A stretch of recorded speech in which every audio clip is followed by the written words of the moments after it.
नमस्कार, जनतंत्र टीवी देख रहे हैं आप और मैं हूं आपके साथ स्वाति आर्य। स्वागत है आप सभी का हमारे इस खास बुलेटिन में।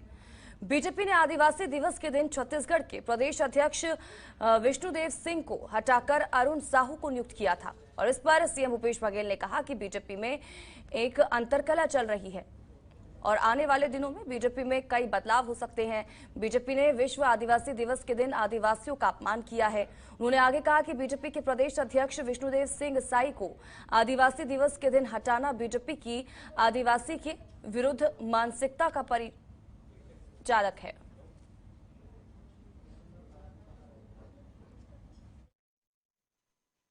इसका मतलब है कि भारतीय जनता पार्टी में सब कुछ ठीक नहीं चल रहा है। जो भारतीय जनता पार्टी में जो अंतरकलह है उसे दबाने के लिए इस प्रकार से बदलाव किए गए हैं और वो भी विश्व आदिवासी दिवस के दिन एक आदिवासी प्रदेश अध्यक्ष को हटाया गया। तो बहुत सारे अभी परिवर्तन देखने को मिलेंगे और ये गुटबाजी भारतीय जनता पार्टी का और उभर के आएगी सामने।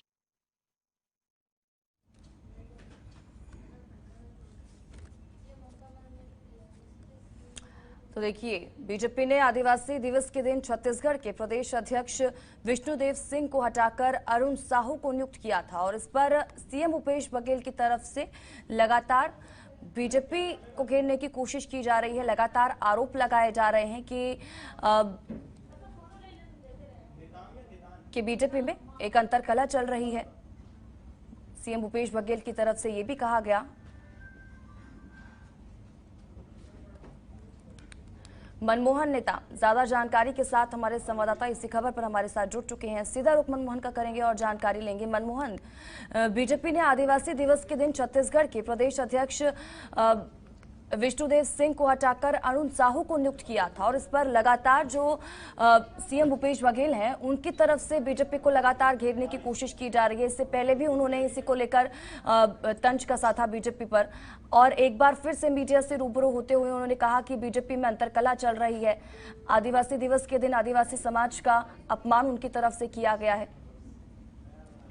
बिल्कुल स्वाति, एक बात बता दूं कि छत्तीसगढ़ में 2023 में विधानसभा का चुनाव होना है और कल ही विश्व आदिवासी दिवस था। इस विश्व आदिवासी दिवस के दिन ही बीजेपी ने संगठन में एक बड़ा बदलाव किया और पूर्व में जिस तरीके से विष्णुदेव साय प्रदेश अध्यक्ष थे भाजपा के, तो उन्हें बदल कर अब अरुण साव को जिम्मेवारी दी गई। तो इस पूरे मसले में अब राजनीति शुरू हो गई है, क्योंकि विश्व आदिवासी के दिन ही, आदिवासी दिवस के दिन ही संगठन में एक बड़ा फेरबदल हुआ और एक आदिवासी नेतृत्व को, एक आदिवासी नेतृत्व करने वाले को हटाकर कहीं न कहीं अरुण साव को जिम्मेदारी दी गई। तो इस पूरे मसले को लेकर कल सीएम भूपेश बघेल ने एक बड़ा बयान दिया। सीएम भूपेश बघेल का कहना है कि अब बीजेपी आदिवासी विरोधी है, बीजेपी आदिवासियों का हित नहीं चाहती, इसलिए उन्होंने विश्व आदिवासी के दिवस के दिन ही बीजेपी के जो नेता हैं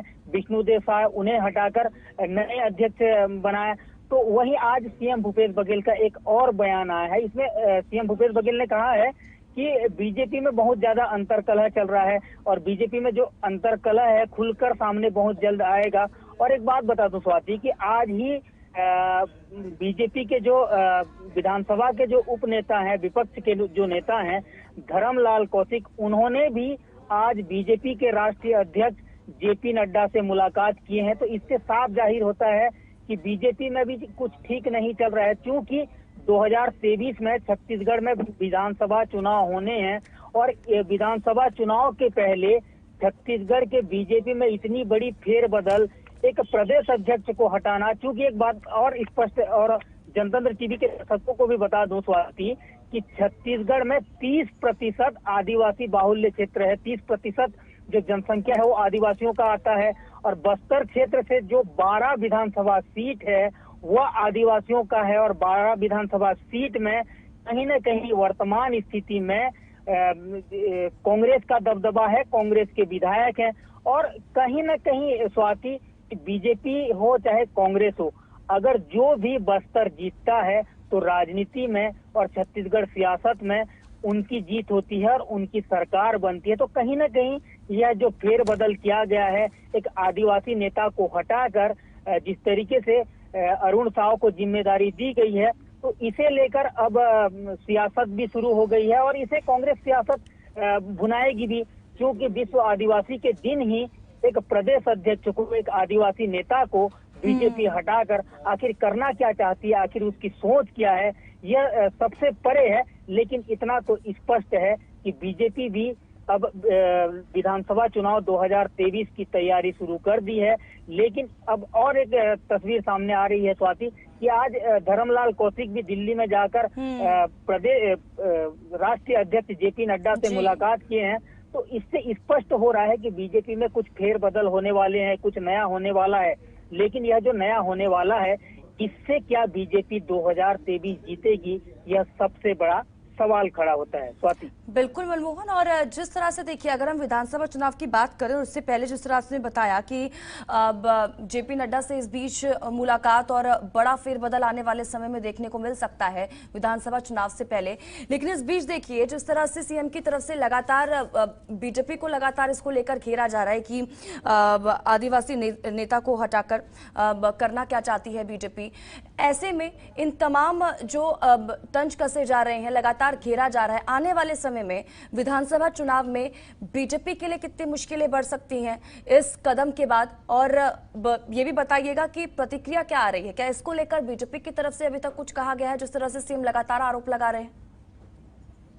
बिल्कुल स्वाति, छत्तीसगढ़ के पूर्व मुख्यमंत्री डॉक्टर रमन सिंह ने कहा कि यह शीर्ष नेतृत्व का फैसला है। और बीजेपी में एक बात देखा जाता है स्वाति, कि जब भी शीर्ष नेतृत्व के द्वारा जो भी निर्णय लिया जाता है, उसे स्थानीय जो नेता हैं या उसे भाजपा के जो कार्यकर्ता हैं वो सहर्ष स्वीकार करते हैं। लेकिन कांग्रेस में गुटबाजी देखी जाती है, यह किसी से छुपा नहीं है। कांग्रेस में जिस तरीके से अगर संगठन के द्वारा निर्णय लिया जाता है तो उसे लेकर कांग्रेस में उठापटक होती है। लेकिन अब बीजेपी में जिस तरीके से अरुण साव को जिम्मेदारी दी गई, उसके बाद बीजेपी सहर्ष स्वीकार किया, क्योंकि बीजेपी आदर्श पार्टी है और बीजेपी में अनुशासन है। अगर इसी तरीके का अगर कोई निर्णय कांग्रेस में होता तो सबसे ज्यादा उठापटक होती।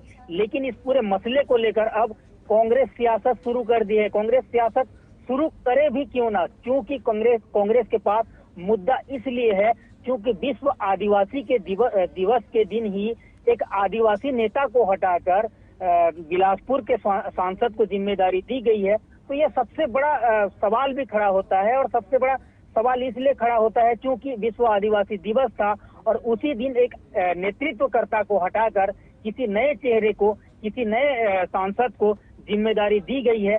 तो क्या इससे, इस पूरे फैसले से 2023 का चुनाव बीजेपी जीतेगी, यह सबसे बड़ा सवाल भी है। और इस सवाल का जवाब तो बीजेपी वाले बताएंगे ही। लेकिन फिलहाल देखने वाली बात यह होगी। जी ठीक है मनमोहन, बहुत बहुत शुक्रिया इन तमाम जानकारी के लिए और हमारे साथ जुड़ने के लिए। फिलहाल बढ़ते हैं आगे, रुख अगली जानकारी का करेंगे रायपुर से, जहां पर छत्तीसगढ़ में भारी बारिश का ऑरेंज अलर्ट जारी किया गया है। मौसम विभाग ने अगले 24 घंटे के लिए निर्देश जारी किए हैं। 18 से ज्यादा जिलों में भारी